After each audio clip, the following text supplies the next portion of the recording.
शकत नाही, जमिनीचं वाटप झालेलं नाही असं म्हणाल्याचा राग आल्याने आरोपींनी एका 45 वर्षीय महिलेचा विनयभंग केला। तसेच सदर महिला व त्यांच्या नातेवाईकांना आरोपींनी चाकूचा धाक दाखवून मारहाण केली। ही घटना राहुरी तालुक्यातील बारागाव नांदूर परिसरात घडली। या घटनेतील 45 वर्षीय पीडित महिला 15 मे 2026 रोजी सकाळी 11:30 वाजेच्या दरम्यान त्यांच्या शेतात चक्कर मारण्यासाठी गेला होता। त्या ठिकाणी शेतीमध्ये आरोपी बोर घेत होते। त्यावेळी महिला त्यांना म्हणाल्या की तुम्ही या शेतीमध्ये बोर घेऊ शकत नाही, जमिनीचे वाटप झालेलं नाही असं म्हणाल्याचा राग आल्याने आरोपीने पीडित महिलेला मिठी मारत ब्लाऊज फाडून लज्जा उत्पन्न होईल असं कृत्य केलं। त्यानंतर चाकूचा धाक दाखवून लाथाबुक्क्यांनी मारहाण केली।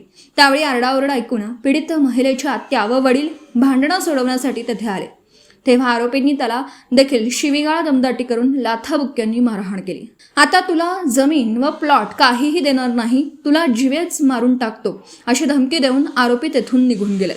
पीडित महिला एकटी असल्यामुळे आरोपींनी यापूर्वी देखील असे प्रयत्न केले होते। घटनेनंतर पीडित महिलेने राहुरी पोलीस ठाण्यात फिर्याद दाखल केली।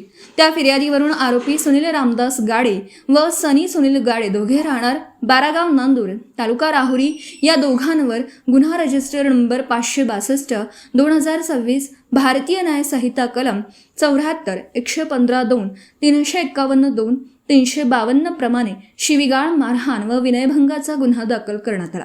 पुढील तपास पोलीस निरीक्षक संजय ठेंगे यांच्या मार्गदर्शनाखाली हवालदार विकास वैराळ हे करीत आहेत। दीपक साळवेसह योगेश पवार, न्यूज 14 राहुरी।